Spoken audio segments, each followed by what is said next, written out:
Hello, and welcome back to the Follow Your Spark podcast. I am so excited to have Ombiya Ra here with me today.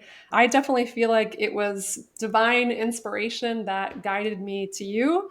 And I'll introduce you a little bit so our listeners get a sense of this incredible person that I get the pleasure of talking to today.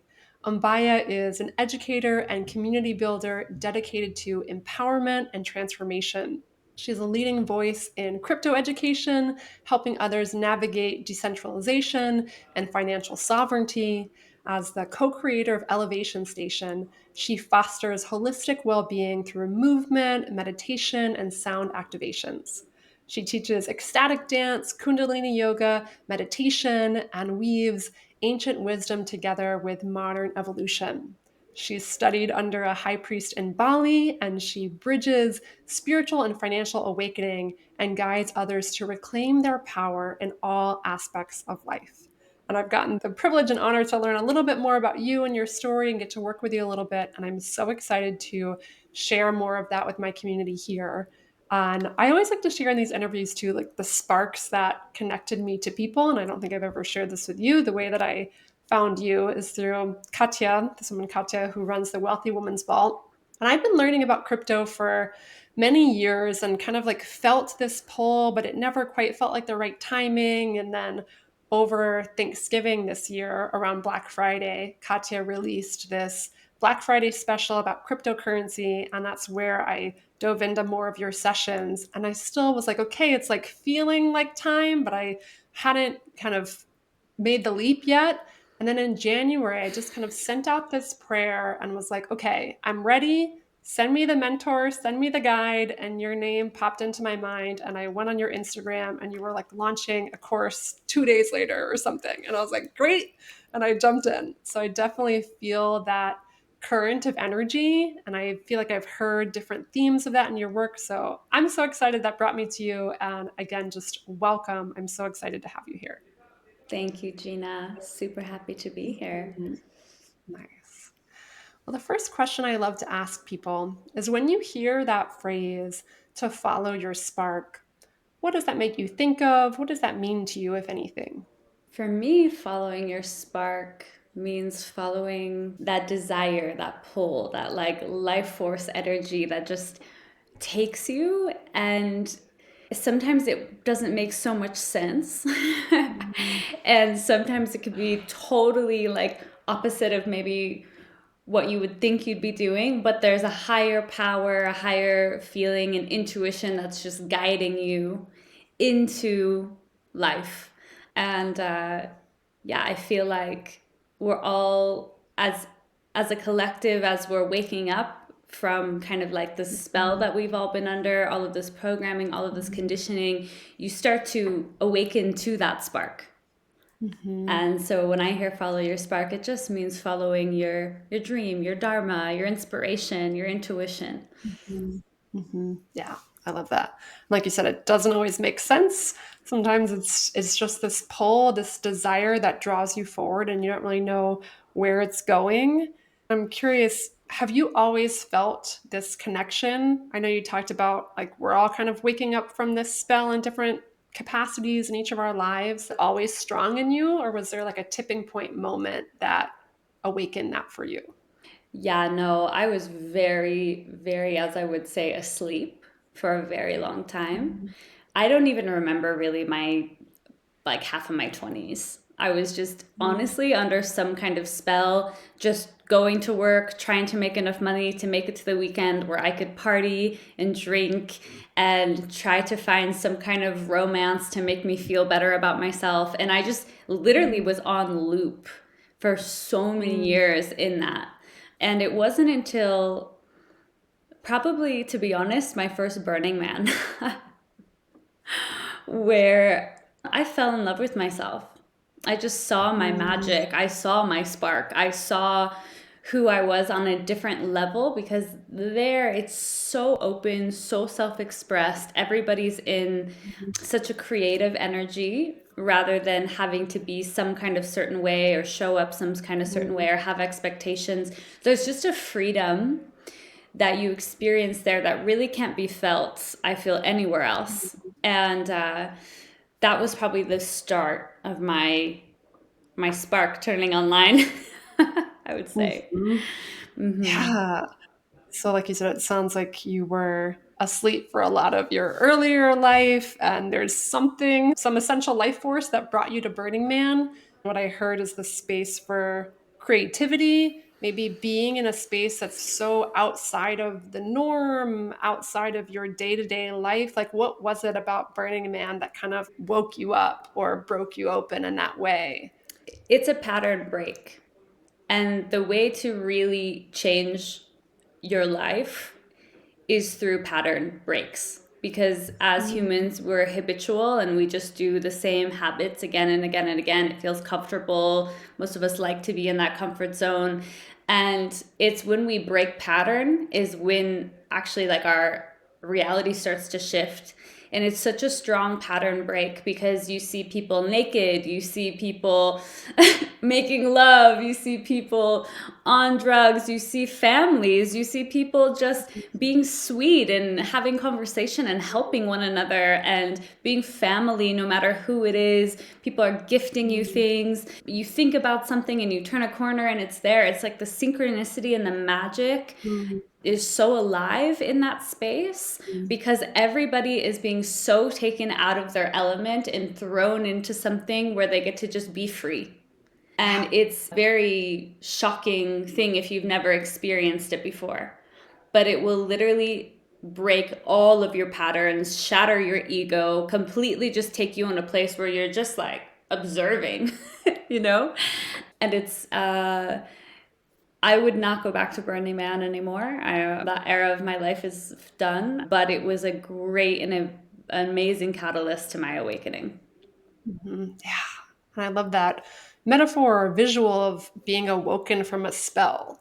And it's like when Mm-hmm. people are just in the routine of life, just going about the same things, seeing the same scenery every single day, it can take something jarring or unusual or outside of the norm to have people be able to see things from a different perspective. And it Yeah. sounds like that's what Burning Man was for you.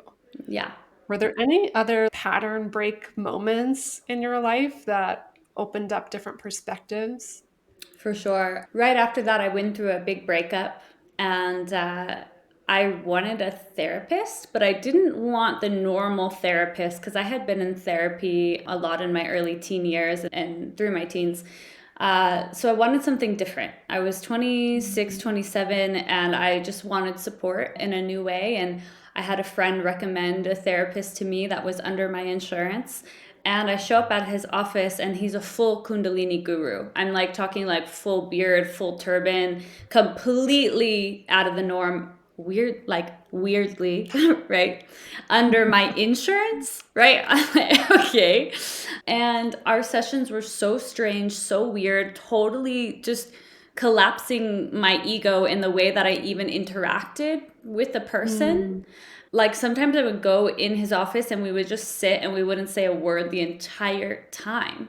And I'd be paying for that. And I would just be like, this is so weird. But I couldn't stop. I was like, what is this mm, strange thing that he's having me do? These mantras and I straightened my hair for 14 years. I started wearing my hair curly. I started growing out my armpit hair. Like all of these things that were just so foreign to me and sobriety, right? And also letting go of drinking and following his things and meditating. And that was huge for me because all of a sudden, all the patterns that I'd known, I was just breaking through meditation, mhm, not drinking, so not hanging out with the friends I was hanging out mhm, with before. mhm, And I went celibate. Straight for me to let my hair curly was so hard. I mhm, sobbed the first time I saw myself with curly hair after 14 years because I thought mm, I looked so ugly. mm, Like I was really, really attached to so many of to basically the person that I created myself to be. And I was just shedding mhm, all of those layers. And that was another huge catalyst, which heartbreak can be that, because usually mhm, when we go through a heartbreak, we start to look deeper into healing. So, mhm. yeah. Yeah.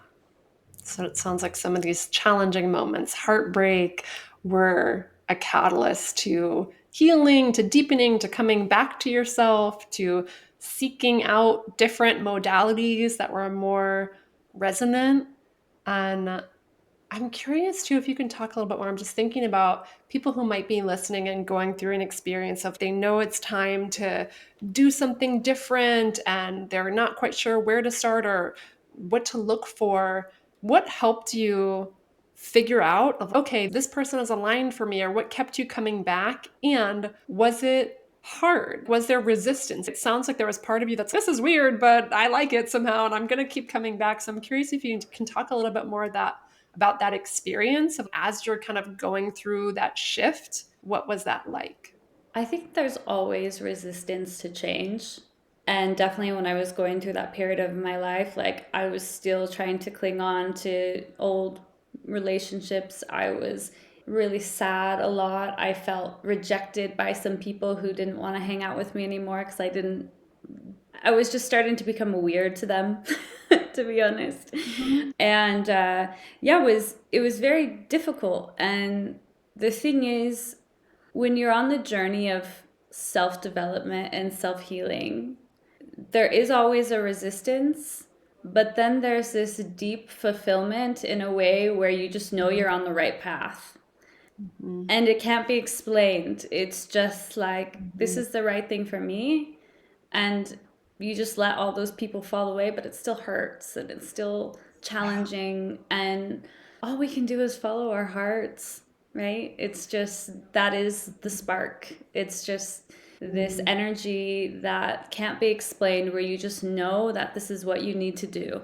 And you just Mhm. do it. And I think the advice I give towards that is to just go for it, because we can die tomorrow. I think about death all the time. I'm kind of one of those weird people who, I don't know, I think when you dive deeper into meditation and consciousness, death becomes like a subject of interest, Mhm. because you kind of wonder, what is it and where are we going and how did we even end up here? And how did we just appear here and then one day we're gone? Like it's just so Yeah. strange. And I think about it a lot. And because it's in my awareness and consciousness, I just know how limited this time is.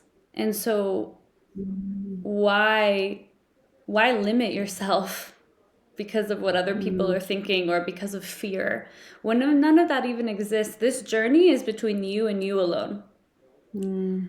And the more you dive into who you are, what makes your heart feel happy, Mhm. I think that is the point of life, is finding your own happiness. And it is very challenging because there is a lot of sacrifice and a lot of change that may need Mhm. to happen to find that. It's brave. It's so brave. Mhm. Um, and yeah, I just think that we really, really need to be really present with how we spend our days and how we spend our time, because nothing is guaranteed. So just go for it. Just go for it. Love that message. And also the reminder that, yeah, like with growth can come sacrifice, can come letting go, can come releasing people, can come with, people who you used to have deep connections with no longer aligning and no longer being a fit, in all different kinds of areas. And there can be pain that comes with that. And ultimately, if you're able to come back to yourself and find your own happiness, you can source that from within and hold yourself through that instead of searching for or needing that person to fulfill you or make you happy in that process of growth. Yeah. Yeah. It's the first step, honestly. I noticed that it's kind of a step that can't really be avoided. Yeah. Any person I talk to that's had a journey of self development, usually the people that you're hanging around with, that you're comfortable with, usually when you start to grow, if they're not also growing with you, then the vibration, the frequency changes, and everything just kind of gets rearranged. Mhm. To become someone new, or someone that you want to be, you have to surround yourself with Mhm. those people, which is why you Mhm. even sought me out as a mentor, because you're seeing something in me that you're wanting more of, more financial Mhm. stability, whatever it is. And so you're like, okay, I'm going to find someone who's done it. I'm going to surround myself Mhm. with people who have done that thing. and that know more than I do about it, so I can be that too. Mhm. So picking the people that you want to be more like is so important. And actually, most of the time, those aren't the people who are around you. Otherwise, you would already be that. Yeah. And you'd be going to the next, so life is just about growing and change, and you can't avoid change. You can't avoid it. Life wants us Mhm. to grow, it wants us to Mhm. morph into more life. And there's two ways you can go. You can go into more life, or you can go into more fear. Mm. And eventually, if one chooses the path of fear, usually it does lead to sickness and disease or unfortunate circumstances in the life. I mean, we're all going to hit these different challenges, and not saying that they don't come even if you are in your spark and in your heart, in your dharma, because we're always Mhm. being challenged as well. But I see a lot of people now in this day and age very sick and suppressed and unhappy, Mm. and Mm. just staying in the drama, staying in the complaining, and focusing outside of themselves, politics, this and that. Even trying to make a change outside of yourself, I think, is actually just a distraction, Mm. because we actually cannot change the world, and we're not here to save the world. We're actually here Mm. to develop ourselves and become as loving and as compassionate as we can. So every person that comes in our field, they feel that, and they make the change themselves because they're so inspired by the love that they feel. And that's why people love Jesus. That's why people love gurus, Maharaji and Mm. Ram Dass and all of these big names, because when they sat in their field, they Mm. felt this deep love that they've never felt before. That is really just the essence of them. But Mm. because the other mirror is embodying that and is emanating that so strong, that their field becomes like it's an entrainment, and they start to feel that field, and then they feel that love, but really they're just feeling themselves. And Mm. so it's a really deep journey of coming home to ourselves that we're on.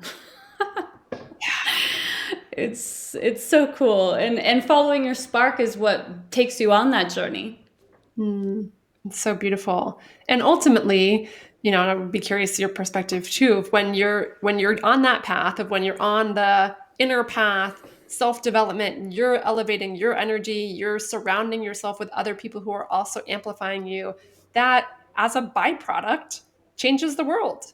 It changes the state of everything else around us. And it's not from the trying to, it's from the so within as without, or whatever that phrase is. The It's like when you embodiment. yeah, when you embody what you want to be, the energy that you want to see, that is what ripples out. So that's what I'm hearing in what you're saying. Energetics are so underrated, actually.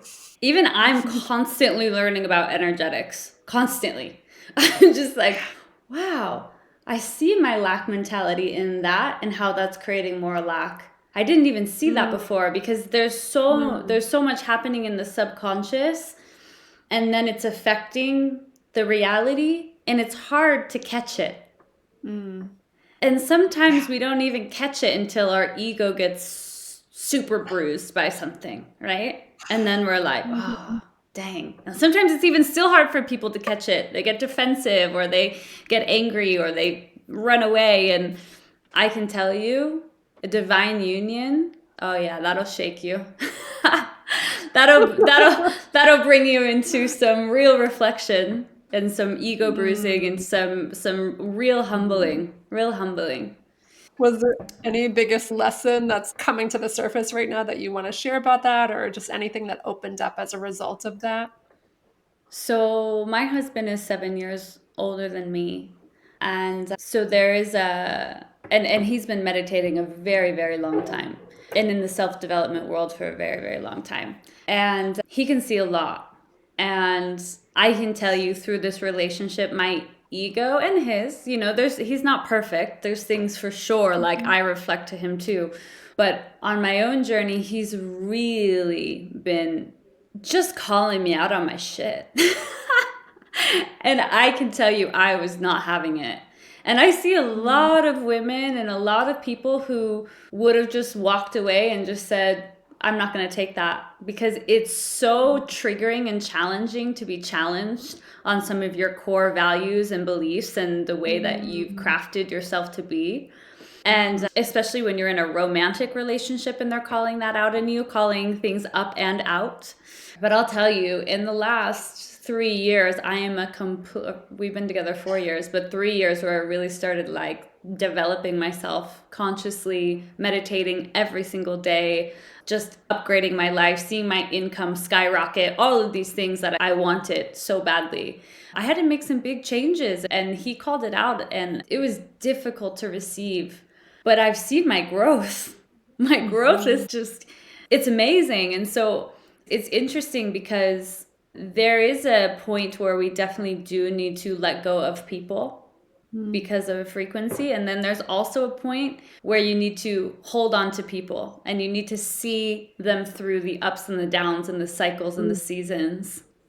And mhm, from that, so much gold can also be found. And I'm just really grateful that I've had someone in my life that's been so blunt, holding me accountable, been super sometimes I'm just like, oh, can you just leave me alone? But honestly, it's his consistency in that has grown me so much. It's like I've had a coach living with me 24/7, and yes, it's been frustrating and hard, but honestly, it's been perfect for my journey and exactly what I needed. And I feel super, super mhm, blessed. So when people give you their honest feedback, or if you start to hear mm, things again and again and again about yourself, you really got to take a moment and humble down and take the leadership, mhm. which can be Yeah. really challenging, especially when we've been on our own for a long time or single. It can be really challenging to take that leadership. It can be so much easier to just be like, fuck this, I'm doing my own shit, and just going the opposite way. And I see that. I see that in my friendships. I see that in people that are in relationships. I see people very Mhm. easy to give up, but it's the ones who keep going and don't give up that make it. It's beautiful. Yeah. And it sounds like there's something in you that was calling in of, okay, I'm ready to expand. I'm ready to be Totally. around people who are going to push me and create that friction or tension that's going to be a catalyst for my growth. So whether it was all conscious or subconscious or whatever it was, there was something that brought you two together and was able to have you stick in there when you were like, no, this is supporting me, even though it's challenging, even though it might be hard to look at myself in some moments. It sounds like, like you said, you're so grateful for it and it was so worthwhile to be able to go through that process. Really, really is. Yeah, it really, really is. It's really beautiful to have somebody that's mirroring you to be your highest and is holding Mhm. you accountable. And Yeah. I do the same for him. And that's why community is also so important, because Mhm. that's what we need to be doing for each other. Mhm. Yeah. Back in the day, if some man was messing with some woman, then there would be a group of men at his house the next day beating his ass. Mhm. And that's how the community holds each other accountable. And now it's like people are so forgiving for everything, or don't believe, or it's Mhm. interesting the way society has organized itself. Mhm. And yeah, I believe that if we can surround ourselves by a group of people who all have the same values and want the same things, and we can really hold each other accountable to be that, we would all grow so Mhm. much faster. But it's really hard to Mhm. find the souls that are committed to that. Yeah. And what I'm hearing, I know you mentioned this theme to me before this around creation over resistance.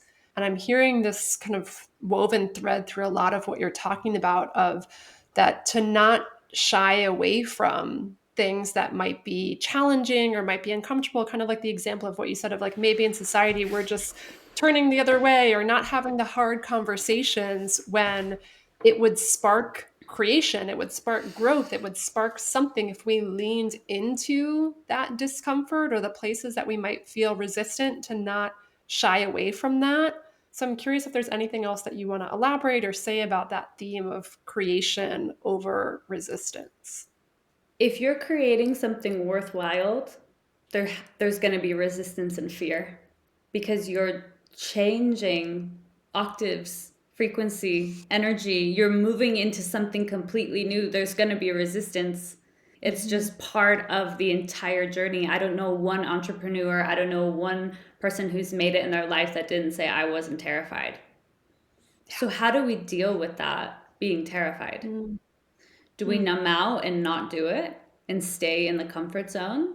Or do we take the leap and just feel the feelings of fear? Why does fear need to be a bad thing to feel? Pausing this interview for a moment to say that if you're standing at that growth edge, feeling a mixture of fear and excitement, I get it. Maybe you're stepping outside your comfort zone to pursue a big dream, or maybe you're going through a contraction or a difficult phase that feels deeply uncomfortable. If you are feeling afraid and hesitant, that's normal. Fear is a natural response to growth, and it doesn't have to stop you. Like we've been talking about in this episode, having support from someone who's been there before and gets it can make all the difference between staying stuck and moving forward boldly, even when that fear wants you to quit.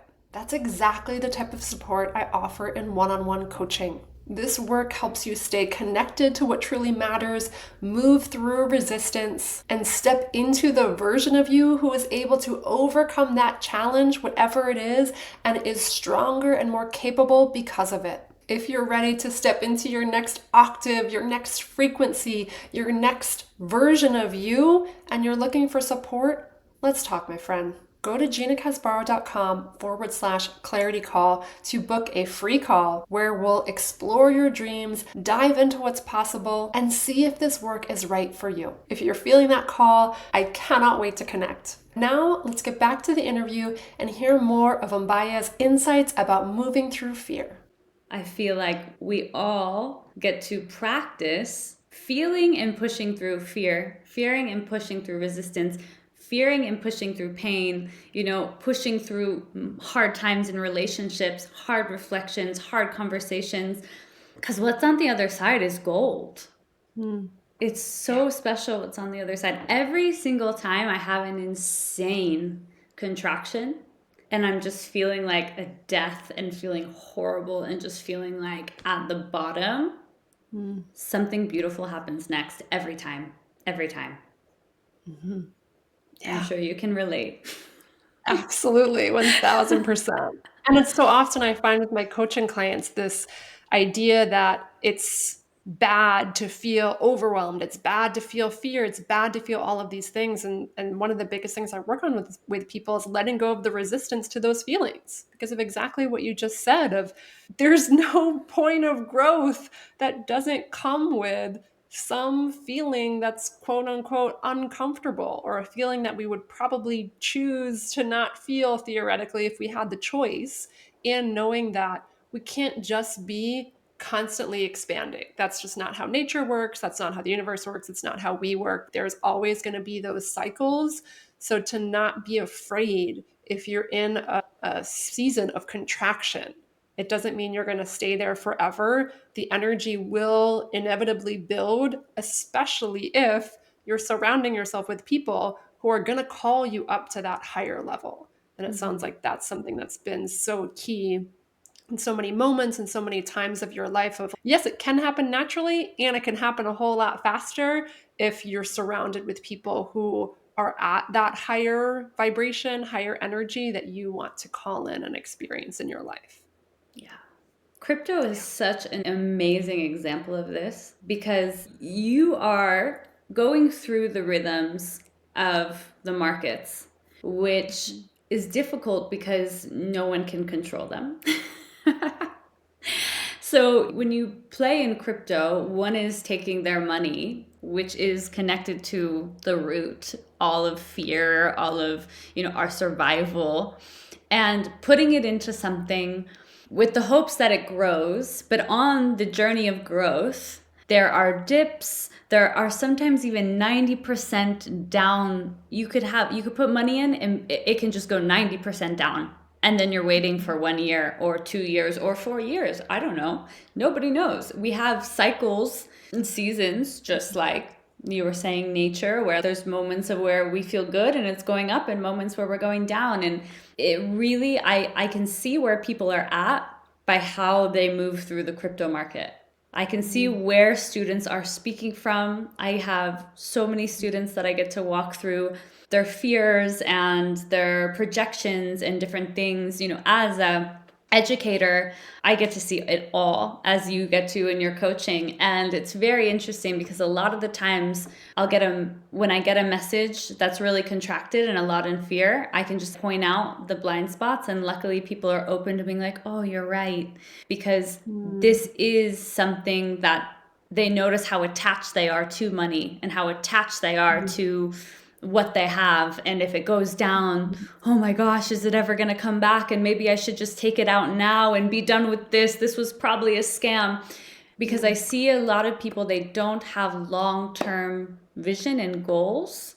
And in a society where we're so trained to have instant gratification, to have that long delayed gratification is very, very difficult. This long-term vision, this goal that's so far out, and it's so easy to get engulfed in our emotions. And so crypto's beautiful practice for that, because you get to watch things go up and down without attachment. The more that you can be unattached to it, the better. But I mean, for sure, I don't get caught up anymore at all when it goes down. Like, not at all. Like, I actually have no reaction when it goes down. It's harder for me when it goes up. It's harder for me when it goes up, which you'll experience, because it's a art of when to take it out. And yeah, it's a whole journey. You'll see as you go through it. But when it goes up, it gets pretty intense, because it can go down just as fast, right? So you're like, do I take it out now, or is it gonna keep growing? What's gonna happen? So yeah, it's a really good way to test where your emotional body is around money and survival and belief, and can you hold a vision long term? Can you have this delayed gratification? It's very interesting. It's a very interesting ride. I'm excited to be in this journey. I feel like entrepreneurship has been the perfect preparation for crypto, because Totally. it's like entrepreneurship could be great one month and not the next, and you have to have this trust and not be, Totally. emotionally impacted if someone says no or whatever. So I'm excited to see how it goes. And I'm curious, I hear so much in this, and I'm curious your perspective of, why do you think crypto is so important right now in like our evolution as humanity? Like the impact that you think people getting into crypto will have on changing our psyches, changing the way we think, or just any other like biggest impact. Why is crypto important right now to you?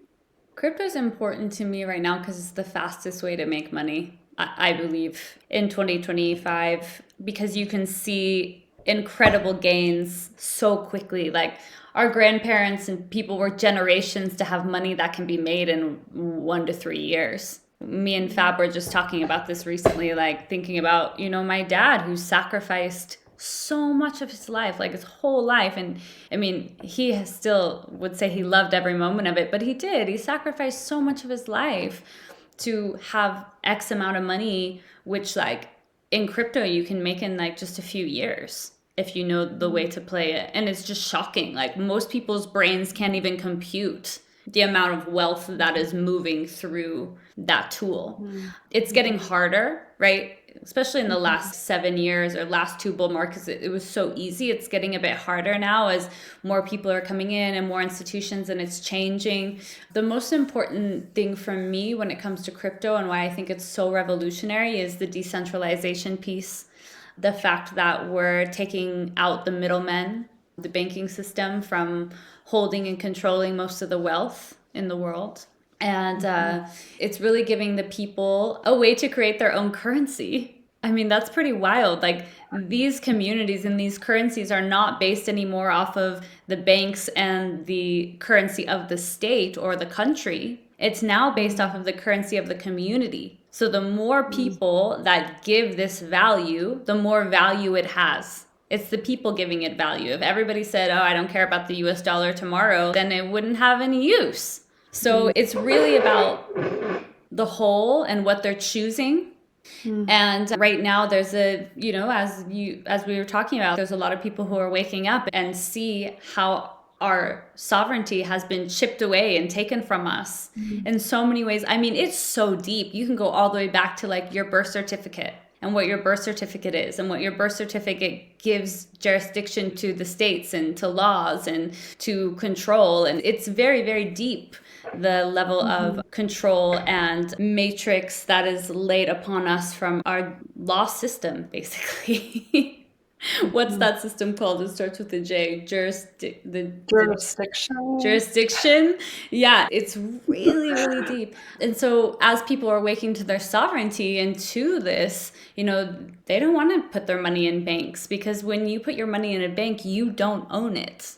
Someone else owns it. And if that bank goes down, goes bankrupt, that money is gone. And so with crypto, if you hold your own keys, you hold your own coins. Nobody can go in there and take that away from you. This code cannot be changed. It cannot be hacked. It cannot be taken down, which is why now all of a sudden the government's coming in and they're like, okay, let's make Bitcoin ETF. Let's make Ethereum ETF. Let's make stocks. Let's make this so that I need to buy it through a stockbroker, or you use a centralized exchange like Coinbase or Binance to be able to buy these coins, but still the application, the company, the business, the centralized entity owns your coins and your keys. And if they go down, they can take it, or they can track it, or they can tax it, or they can do whatever they want. They're hooked in, right? But when you go to the decentralized crypto, what crypto was made for, it is giving the power to the people to hold their own money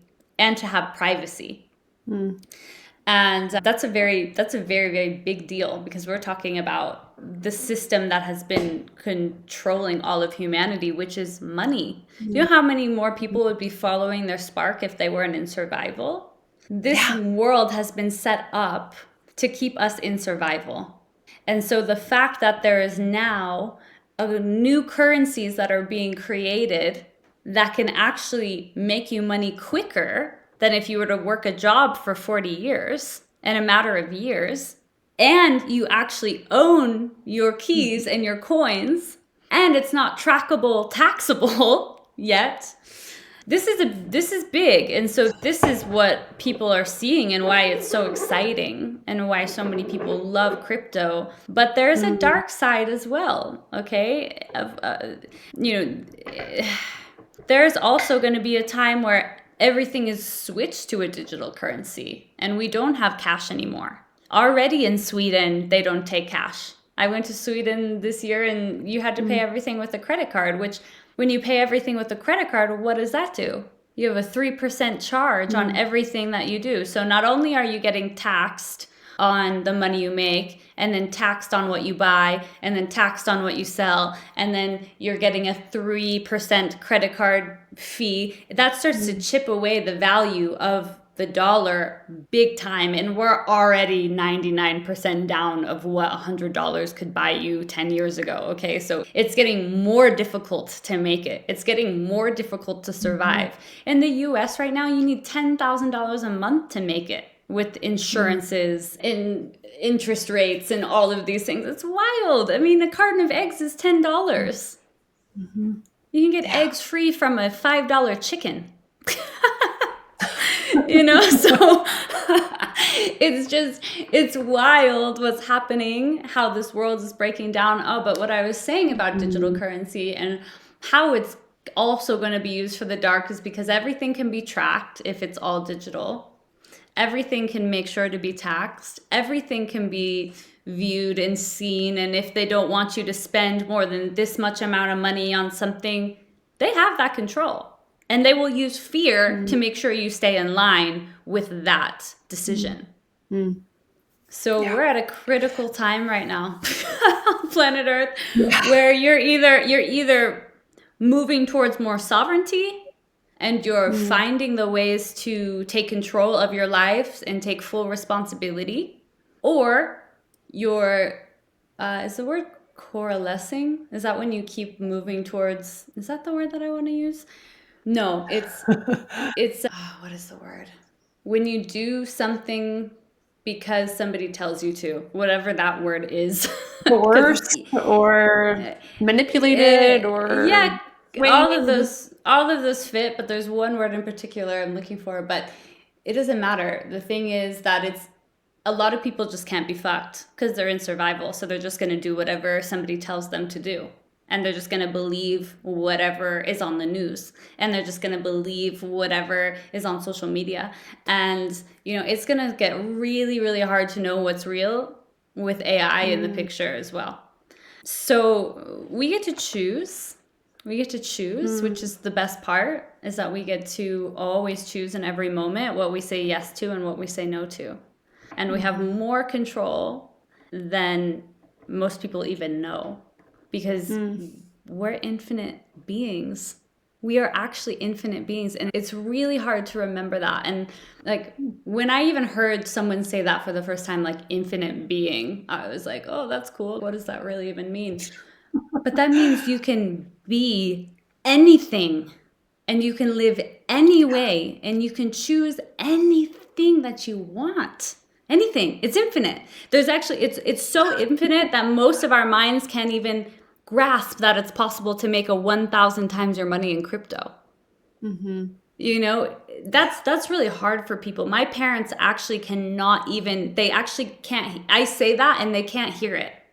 mm, And mhm, a lot of things I say people can't hear actually. And so it's great when you find the others that can, and mm, actually get you and actually understand what you're saying because there is a level of yeah, it's just control, but it's all perfect because how are we supposed to step into our highest light and our sovereignty and everything we're here to be if we weren't challenged in this way without that opposite, without that duality, we mm, wouldn't mhm. be able to also find ourselves in it. So, Yeah. Yeah. Oh my God. yeah, I love everything about what you said and could go down so many different tangents. And one for sure. theme that I'm really hearing is this is a moment in time where we have so many opportunities to interrupt the patterns on a personal level as well as a collective level, to interrupt the patterns of what we thought was required in order to survive, how much work it takes in order to earn money, like all these different things that have been deeply ingrained in our psyches and our way of being and what our society taught us and all these things. It's an opportunity to, again, come inward. And like you said earlier, this isn't about changing the external world or forcing external change. It's about, okay, what pattern internally can I interrupt? Can I even just begin to contemplate or marinate on this idea of being an infinite being? Like, could I even begin to imagine of, like whether it's money or opportunities or whatever it is, like just beginning to imagine a new life for yourself could be possible that's so completely different than whatever you're experiencing right now. Just that thought is a pattern interrupt. And that can be the first seed that's planted that brings you to a person, a partner, a mentor, a resource, whatever that helps you continue to kind of like peel back the cloud, or like we're talking about spells, like the antidote to the spell that can awaken that spark and part the clouds so that we can step into what we've been all along as these sovereign, infinite possibility beings that we get to define and create who we are. And it's just so much far beyond anything that we can ever imagine. Mm-hmm. Mm-hmm. So thank you for sharing Yeah. that. Yeah. There's a big era right now of people who are finding Jesus, which I think is really beautiful. Of course, it's like just finding another guru or master or teacher that has just incredible, impeccable philosophies and things that bring us back into our heart. I love it. And at the same time, you are that. Everyone is that. And everyone's Mm, waiting for that person, for that mm, thing to come and save them. mm, But really, we can only save ourselves and these beautiful mirrors that are helping us find that within ourselves. Yes, amazing. It's actually amazing to love outside of yourself because it teaches you how to love. Because a lot of times mm, it's really hard to love ourselves. And so Mhm. when you find someone that is just radiating that like wild, huge, unconditional, all encompassing love, like, and you just love them and you're just receiving that love from them. I haven't found that from anybody that's alive fully yet, like I have with some of these Indian masters and Jesus. But when you find that and you can love that, then you learn how to love like that. And that's when I believe you can bring Mhm. it in and start to also love yourself in that way. Yeah. And yeah, it's beautiful. It's so beautiful Mm. that we have the Mhm. opportunity to be here to find love. And I feel like Mm. that's really the journey. Really, like all of the journey of life is like just finding that infinite, beautiful Mm. love. And from that, everyone feels it. And like you said, that's Yeah, when we make those ripples and the world changes around us. Yeah. I love it. It's beautiful. It's yeah, the love is sourced from within, and also we can find things that can mirror that love. And it's not Mm-hmm. about hoping that they instill the love in us or give it to us. It's remembering that it's both. It's like we can love ourselves and be deeply nourished by love from spirit, from source, from other people, and know that we're all connected to that inner loving source energy. And what a beautiful reminder and reflection that is. Coming out of the matrix is actually breaking the illusion of self. It's Hmm. continuously breaking the illusion of self. So the ego, what we know ourselves to be, I am this, I am that, I am this, I'm attached to that, I want things this way, I want things that way.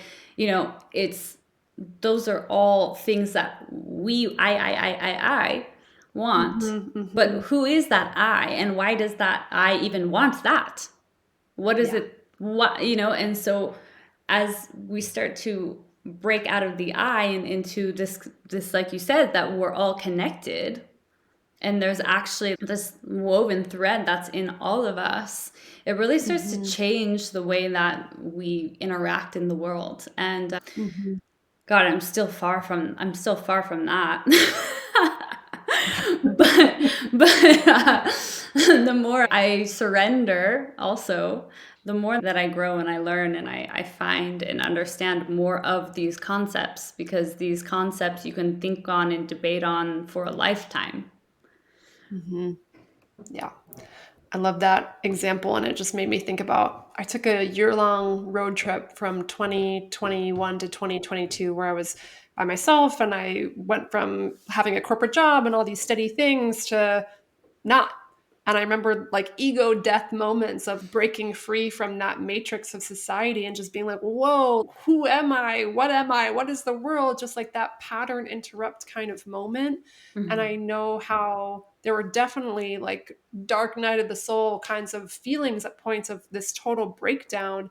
And I'm seeing so much in the world right now of people losing parts of their identity or so many things changing so deeply. And I have so much empathy for that experience. I've been through it. It sounds like you've been through it. And it also sounds like what I'm hearing is to remember that there can be the expansion from that contraction. And yes, it can be very hard to break down that matrix of who we were. Like we've been talking about this whole conversation. There might be relationships that you end up letting go of. There might be jobs that you let go of. There might be parts of your identity that you let go of, and breaking that down can be so much room for growth. Like what I'm also feeling is like I've had scar tissue and you have to break up the fascia so that it doesn't get hard and dense and solidifying. It's painful to break that up, and it allows more movement and allows more flexibility, it allows more flow. So It even allows for us to step into being in service, mm, because being in service is a very selfless place where you actually really start to feel the suffering of others.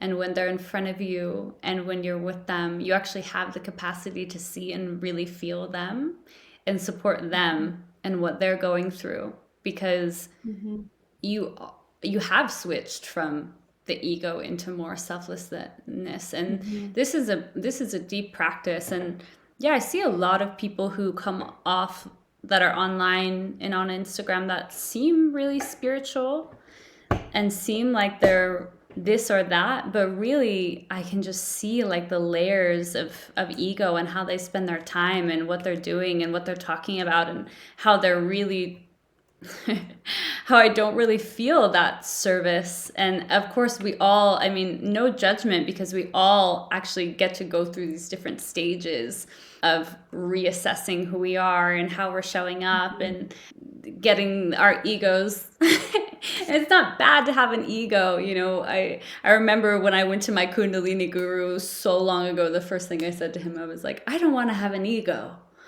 Take away my ego. And that's actually not a part, that's actually impossible. Like we need to have these egos and play these characters in different moments, but it's, can you in moments also just let that go? And it's such a difficult work. Great, it never ends. There's But always a next evolution, right? in being in true service, though, it really does. Like I see people who are in true service, and they just amaze me. They just amaze Mm, me, because the way that mm, they actually get so much energy from source. It's like they don't even have to mm, take care of their needs in a way that I see most of most of us do. They can just mm. not sleep, be up for days, just be in service. Every single time somebody sits down with them, they're with them for 5 hours and they don't even blink, they don't even get tired. It's like amazing the level Mm, of connection and God I've seen people in that are serving on this level that I hope I can get to at some stage, because it's very mm. inspiring to me. But Oh yeah, my gosh. what a deep journey it is, the journey of awakening to all that we Yeah. are. And speaking of service, I know you do have so many incredible things that you offer to the world, and I would love if you could talk a little bit about what those things are and how people could get involved in some of the incredible offerings that you have. Yeah, so crypto is number one. We have two groups. We have a group for men and women, Crypto Kingdom and Pulse Chain Fam. And we have one called Crypto Queens. And these groups are to support people on their crypto journey, support them with the education they need, learn how to stay away from scams, learn just all of the wisdom and practices that you need to make it, because it's definitely the wild, wild west out there. And it's really good to have your hand held, to have education. And it's funny because most of the people that are in crypto, they actually don't even educate themselves. So when you have some education, you're already so ahead of the game compared to, 90% of our brothers and sisters who are just going in with the gamble mindset. So we're really supporting people in building their financial wealth, and I'm doing it in a safe container, in a safe way. Of course, it's never financial advice, but it's a full education. And I honestly don't know what could be more important than taking a few $1,000s and buying a house, setting yourself up, which I believe you can do, and which we have done for ourselves. And my husband has been fully supporting his life for 9 years, just through these crypto bull markets. So it's been incredible to support people and see people win and just be here for this journey. Our whole intention for that is to hopefully support enough people that have the same vision as us to build community in the future and grow food and homeschool their kids and be together in a loving community to create a world that is kind of outside of this matrix, as we call it. And it seems like a lot of like-minded people are jumping into those containers that do have those intentions to build that for their families. So yeah, we support a lot of people through that. So you can find me on Instagram. I think you'll probably put the links below, but Yes. Gaia_speaks_ is my Instagram. And then we also just started a beautiful online community called Elevation Station. The website is our elevationstation.com, and this is a place where people can come connect, like-minded souls, to come connect, to have that accountability, like we were talking about, that Mm. accountability to show up for themselves in financial, spiritual, mental. There's energetic healings, there's spinal healings, there's learning about the endocannabinoid system, biohacking, like all these beautiful things by 15 incredible like masters in their field that are teaching. We have a class every single day of the week where people can tune in and get an hour class on all of these different subjects, and also just connect to beautiful humans that are out there that also have the similar values and mindset.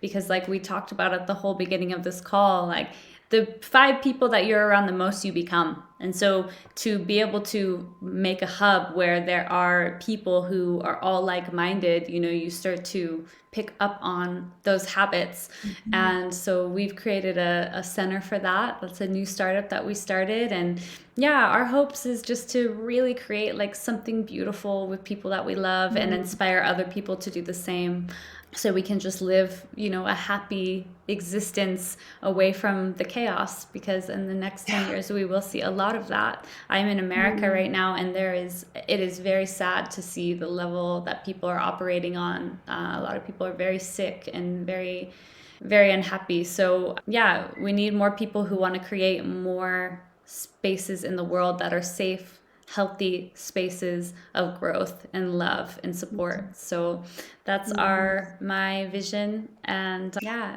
appreciate you having me on here. Thank you. Yeah, and thank you for sharing everything that you do and creating these beautiful offerings. And I definitely feel your energy of service and your vision. So you're definitely a beautiful gift in this world. And I am grateful for people like you who have the courage to be the trailblazers, because it definitely takes something to be the first one to go first, to create the vision and hold the vision. So thank you for the work that you do. Yeah, thank you so much. And then the last question I love to ask, if there was one thing that people remembered from this conversation, or a last like overall insight, what would you want to leave them with?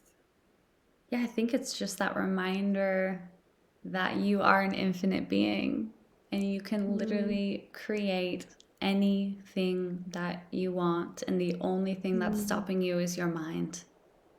mm. So Beautiful. just keep saying that mantra all day long. Oh, the infinite being. Yes, I love that reminder.